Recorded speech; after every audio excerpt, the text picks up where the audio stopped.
Sports News Keith Downie takes a look at Newcastle's plans for the January transfer window as they battle against relegation from the Premier League, including the key positions and possible incomings. Newcastle will without doubt look to add in January, but they will have to carefully weigh up the level of spend with the threat of relegation. The last thing they will want is to be left with a clutch of players on huge wages while playing in the Championship next season. Looking at the league table, it is going to be a huge ask for Newcastle to stay in the top flight this season, whether they spend big in January or not. Eddie Howe has already gone on the record to say the upcoming window will be difficult due to clubs not wanting to part with players in January. But throw into the mix that Premier League clubs will most likely not want to do business with Saudi-backed Newcastle, and the fact that COVID is likely to make managers want to stockpile their squad in terms of numbers. And it looks like a difficult task for Newcastle's new owners. They also have the overarching issue of financial fair play to contend with, knowing that a big spend now could cost them in future windows.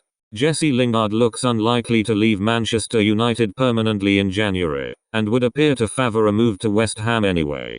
Kieran Trippier is high on Eddie Howe's wish list and could cover in both full-back positions, where Newcastle are massively short of options. Wages would be high, and Trippier would become the highest earner at the club if they were to pull it off.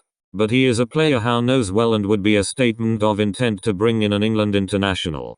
Newcastle may be able to take advantage of the fact the defender looks unlikely to make the number of appearances required to trigger a new deal at Atletico, providing they can agree a fee.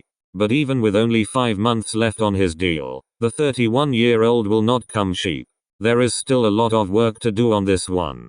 Lil Sven Botman is another player of interest, but he has suitors across Europe. He would without doubt improve the center of Newcastle's defense, and would be another potential marquee signing.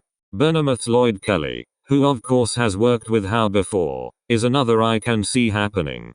As well as strengthening across the back four, Newcastle also need to bring in an athletic holding midfielder and a striker to take some of the weight off the shoulders of Callum Wilson. But bringing in a top striker in this window is near impossible. I do not see Newcastle splashing out huge money on a striker until they know they are safe in the top flight. They will look to the loan market for a couple of players, but even that will be tough due to the aforementioned issues regarding COVID.